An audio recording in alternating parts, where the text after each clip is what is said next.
এবং হাদিসের আলোকে আলোচনা করতেছিল। আলোচনা অবস্থায় ইফতারের সামনে নিয়ে 5 মিনিট পূর্বে তাদেরকে অ্যারেস্ট করে জেলখানায় যেতে হয়েছে। নারীদেরকেও ওই কথাটা আল্লাহ পাক রব্বুল আলামিন বলেন, যারা মুসলমানদেরকে, নারীদেরকে আর পুরুষদেরকে কষ্ট দিয়েছে, সুম্মা লাম ইয়াতুবু, অতঃপর তারা তওবা করে নাই, তারা তাদের ক্ষমতার বড়াই চালিয়ে গেছে, ফালাহুম আযাবু জাহান্নাম, তাদের জন্য রয়েছে জাহান্নামের আযাব, ওয়ালাহুম আযাবুল হারিক, অনেক যন্ত্রণাদায়ক আযাব তাদের জন্য রয়েছে। যেটা আমরা, তারা তওবা করেছে কি করে নাই, আল্লাহ পাক রব্বুল আলামিনের আয়াত অনুযায়ী তারা যদি তওবা করে ফিরে আসতো, তাহলে আল্লাহ পাক রব্বুল আলামিন তাদেরকে এরকম বেইজ্জতি করতেন না। আল্লাহ পাক রব্বুল আলামিন বলেন, যারা ক্ষমতার অপব্যবহার করবে তাদেরকে জাহান্নামের আগুন শাস্তি দেওয়া হবে দুনিয়াতে।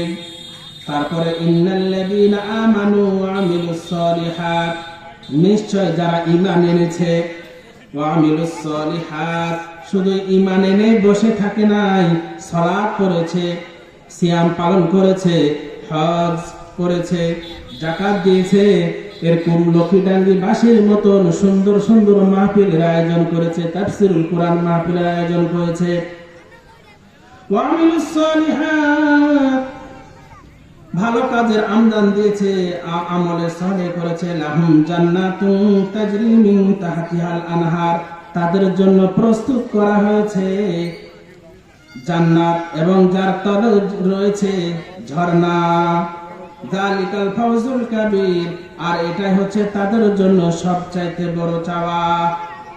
এবার আল্লাহ বলেন, ইন্না বাতশা রাব্বিকা লাশাদীদ। এবার আল্লাহ পাক রব্বুল আলামিন এতগুলো কথা বলার পর বলছে, তোমার রবের ধরা খুব কঠিন, তিনি ধরে ধরে ধরে না, ধরলে কিন্তু একবারে ছাড়ে না, একবারে ভারত পাচার করে দিবে। ইন্নাহু হুয়া ইবদিউ ওয়া ইউঈদ ওয়া হুয়াল গফুরুল ওয়াদুদ যুল আরশিল মাজিদ ফাআলুন লিমা ইউরিদ। যে আল্লাহ তাআলা তিনি যেটা যখন চান সেটাই করে থাকেন,